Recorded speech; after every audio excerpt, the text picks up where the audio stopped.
Alright, hey everybody, welcome back to the channel. Good to have you here. Today we're going to be talking through a switch panel comparison. I know, if you can believe it, switch panels. Who would have thought it was so exciting? But there's been some new innovation in this space, and that's why we actually want to talk about it today. We did do a G1000 comparison video quite a while ago, and a lot of updates have actually happened in the G1000 systems. Aviatek added a touchscreen option to it. RealSimGear added backlighting to their G1000. VirtualFly's added the hub software to interface with their G1000 a little bit more easily. So a lot of innovation continues to keep happening in this space, and as we start to get some of these updated components, we like to do a video and kind of do a little review and talk about what we like about it, how it works in our panels, and how it can ultimately work for you as a customer. So let's go ahead, we'll get started.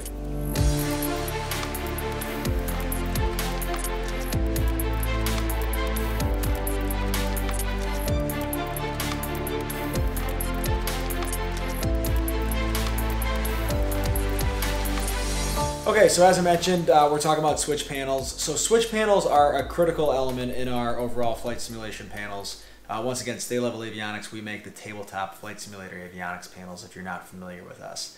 And so what they do, these switch panels, basically, it enables starting the aircraft, turning on the lights, changing the fuel pump, all these different kind of commands and things that you do while you're actually flying, but you don't want to be doing it on the screen, in the simulator, in the plane. You want to be able to actually be touching a physical component to be able to actually make those different types of adjustments. And so what we've got is the RealSimGear generic switch panel over here in front here. This actually came out, I want to say about a year ago or so, in 2021. Really nice component. There's the Logitech switch panel. This thing's been around for about a decade. It's actually off of the SATEC product lineup that was purchased by Logitech.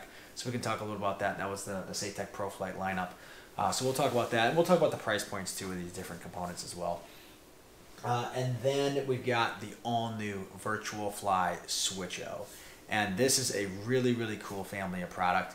And I really want to focus in a little bit on the kind of compare and contrast between the SWITCHO and the RealSimGear switch panel as well. Now, there are some other switch panels that we've done, we've worked with, we're compatible with. A main one is actually DesktopAviator.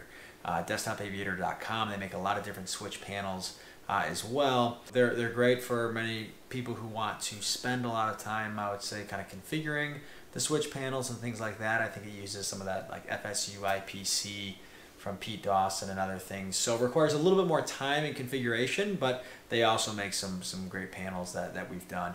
We're not going to really talk about those specifically in this video here. I really want to focus in more on the SWITCHO and the RealSimGear switch panel, as those are really more of those kind of premium switch panels in the marketplace today, and what we use in our panels.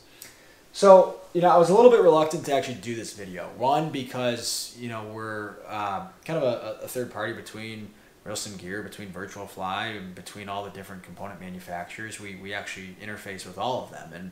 And so I really got thinking, are these like really competing products? I never aim to bring a very competitive discussion to the videos, right? I really like to feature the hardware that is available to us, the software, the interface, and really the full, I would say, experience. Just as you are a consumer, I'm a consumer as well, right? I really am an enthusiast in the space. I'm a pilot. I really enjoy flying. I'm working towards continued ratings, and so I like to really put myself in your shoes when I review these things. And so I was thinking, are these like really competitive products? Is one better than the other? Is one cheaper? Is one more expensive? Is kind of what's that conversation look like? And really, what it boiled down to between the SWITCHO and the RealSimGear generic switch panel, they really are within their own classifications and their own use scenarios. Really, is what it came down to. We do a lot of panels with the Yoko, and we'd always have either the Logitech switch panel or the RealSimGear switch panel to the right of it, and they're Yoko panels. And then the SWITCHO has come out, and so now with the SWITCHO, we can actually move some of the engine starting, so we can put these two vertically to the left of a G1000 or the left of a PFD and maximize a little bit more of that real estate on the left side of the panel and balance it out so it's not so far on the right side. So a RealSimGear switch panel, obviously you can't just, you know, lob it in half and put half of it here and half of it there. So it really got me thinking really around the modularity of the SWITCHO and how that modularity may work more positively to a customer experience. So I don't really see them as a competing thing. I see them very much as a what your use scenario fits, what your panel layout fits, what other hardware you have in your simulator really kind of helps dictate which one you might go with. For example, you may get a RealSimGear G1000 and you say, hey, I just want the RealSimGear switch panel. I want to run one RealSimGear plugin. I want to talk to one company for any type of technical support or configuration, and that's where the RealSimGear may fit better. We will make the panel to fit that component. Likewise, if perhaps you have the VirtualFly VF1000, their version of the G1000, maybe you have their EFOS, their new electronic flight instrument system, or maybe you even have their radios system as well, or the combination of the EFOS and the radios, and you want to put all the SWITCHO switch products in there, and you want to interface with one software tool, the VirtualFly Hub, and you want all those components to be recognized in the VirtualFly Hub, and you want all those components to hand off into the simulator, well then maybe the VirtualFly is a better fit. So they really can both exist really in the marketplace for what you need. They both serve pretty much very similar purposes. We'll actually go kind of one by one, component by component. I'll just kind of compare and contrast just a little bit here of what some things have and what they don't. But what I would say is they're all great components for what you need to do. The switch panel from Logitech has kind of been around for a while. Look, it's like $100. Okay, so we'll start there. We'll start with the lowest cost solution. So I'm not going to do a huge review on it. You got your starter switch. It's obviously completely plastic. It's very plasticky. You got a USB here on the back. You got your master, alternator, battery, Avionics master, right? So one thing that's here, you know, you got one Avionics master, right? Versus like a RealSimGear, you have a bus 1 and bus 2. And even so on the VirtualFly component, you even have a bus 1 and a bus 2, right? So typically that bus 2 is running maybe like a secondary GPS 2, nav 2, COM 2, maybe your transponder's tied into bus 2. Typically it could be a bus 1 item. But anyways, you just got one there. You got fuel pump, de-ice, and you got some lights on the bottom. You got landing gear. So really basic. It's not backlit or anything. These lights do light up in the landing gear. I think green and red. But that's basically it for that switch panel. Nothing too exciting. We did get started using that many years ago, 4.5 years ago, when we started making panels. But we've kind of phased out of that. Next, we'll look at the RealSimGear switch panel here. So you've got some really neat things here around the overall system. And when I say the overall system, I'm specifically talking to the backlighting. So this component is fully backlit, which is actually really, really sharp at night. It looks really, really, really great when you turn all the lights off. You maybe do it on a night flight, and you just got this backlit component. Really nice. So you got your 2 alternator battery here, bus 1, bus 2. You got your starter switch. It's not a spring-loaded starter switch. It's just kind of a fixed position. It'd be cool if it had a little spring load into it, but that's totally cool. It's fine. You got your brakes toggle on off. The G1000 switch panel actually, in the real plane, actually has kind of this test button down that you do. You actually go test down, and then you go up. And I actually want to show that real quick with the SIMiONIC switch panel. And we're just going to throw the SIMiONIC switch panel into the mix. Why not? But so you actually go down with it here, and you hold that for 10 seconds typically, and this test light goes on and it stays illuminated. And what that means is that the standby battery is working, right? And then you just arm it, and then your PFD comes on, because then the PFD has standby battery juice at that point, and then you can turn on the actual battery, all that. So this is like just like the G1000 switch panel from the real G1000.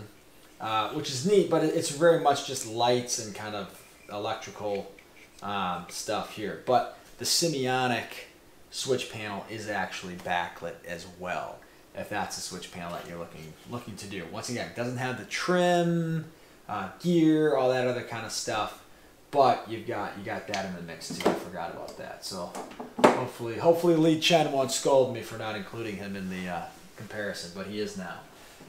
So that is the SIMiONIC one. So back to the RealSimGear here. So my point with that is is I really like what they've done here is you can go down, you can test your standby battery, and then you can go up. It's kind of this dual toggle switch type functionality. I think that's really cool.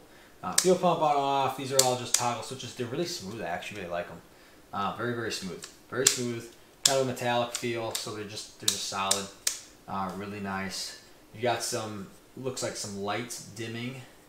Probably like some potentiometers or something like that here. Flaps up, down. You got a gear up, down, and then you got fuel tank selector. So you can go to off, left, both, or right. And then, of course, I love that they put a trim wheel on here. This trim wheel looks really, really nice. It's small, but it's grippy. It moves smooth, and overall, I think it really fits the function. So overall, nice job with RealSimGear on that component. And this is the same component that's actually in their BATD approved trainers. So it's a very high quality. I mean, it's recognized by the FAA and everything. So that's really great. Now I want to talk about SWITCHO. So SWITCHO has been in development about over a year. You're going to see a specific video with Oscar and myself. It's actually a 3-part series all about SWITCHO. And SWITCHO is really built on this concept that you can integrate all these components together. They actually ship with these aluminum shells that have been removed for panel mounting purposes.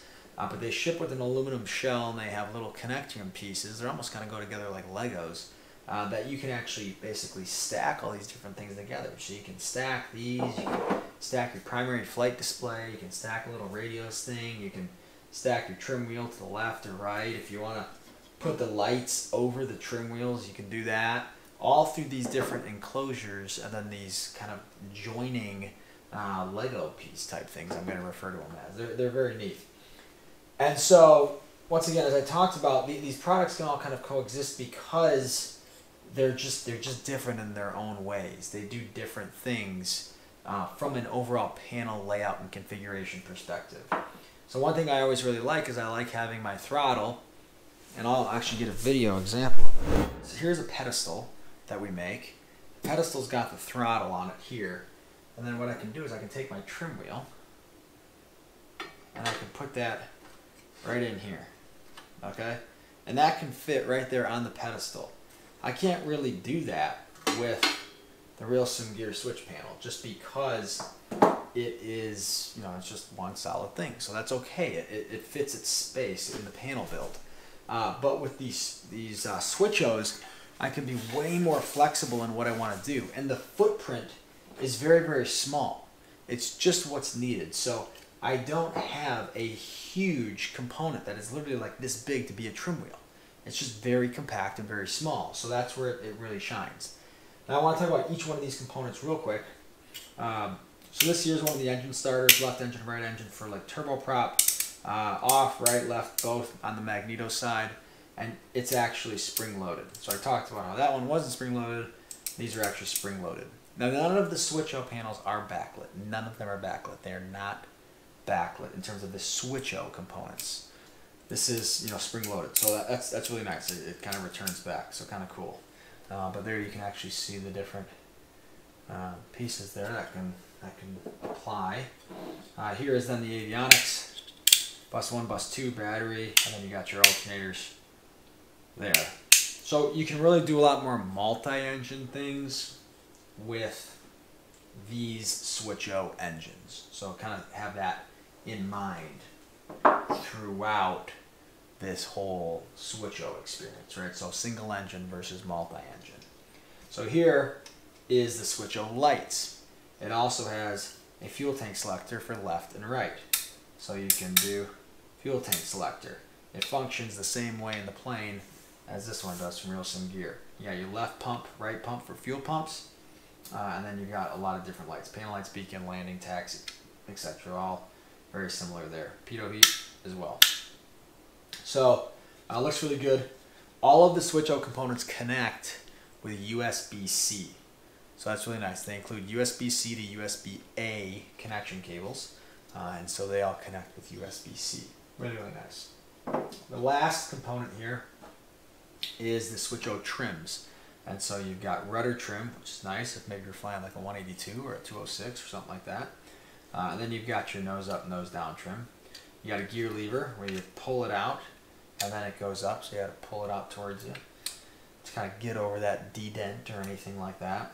Flaps up, flaps down. You got the parking brake, which is really nice. One thing when you get into the simulator, it's great to just pull the parking brake. Parking brake's set. When you start your engine, it's not going anywhere. You don't have to hold the rudder pedals. It's just really nice to just have that. So convenient. And then lastly, you've got cowl flaps here. So, open, closed. Once again, kind of a multi-engine configuration here. Now, this also has a magnetic cover that you can put on top of it. It says turboprop, auto feather, inverter. And so if you're flying something that is more like a caravan and you want to be able to do some of these auto feather N1, N2 things on the inverter. I haven't flown a turboprop, so I couldn't tell you what half of this is. Maybe one day I will. But you can basically put this magnetic piece over it, and then you can configure it in the Virtual Fly Hub or in the actual simulator itself to then do these commands. So it's kind of neat. You can use these switches for something other than cowl flaps if you want to. So yeah, the other thing, the footprint on a lot of these things, as you can see, they actually all match. So like the widths of these things and everything all kind of go together, the heights.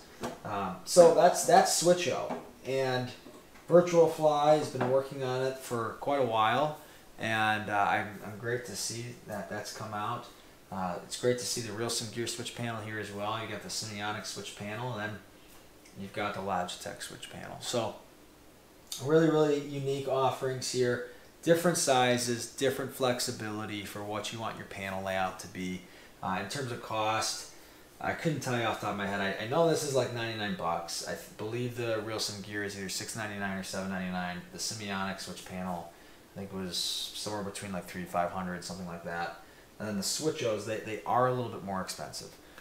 So we've got the best pricing on our website at the State Level Avionics Virtual Fly Shop section. Those prices include shipping, so they go straight from Spain to your door. They start shipping November 1st of 2022. So we got just a couple months left here in the pre-order. Definitely nice components across the board. What's my recommendation? What do I like the best? I like a combination of the RealSimGear switch panel or the Virtual Fly SWITCHOs. That's really what I would recommend getting. Then it really comes down to, like I mentioned earlier in the video, do you have other RealSimGear hardware? Do you have other Virtual Fly hardware? You know, somebody who may own a Yoko, a Vernio Plus, a VF1000, they want all the SWITCHOs. They just want to deal with the Virtual Fly Hub, and that's all they want to interface with. So it definitely works for different panel layouts, components, and what you're trying to do. So thanks again for tuning in. Appreciate it. I am going to call this one a night, and we'll catch you on the next one. Stay level.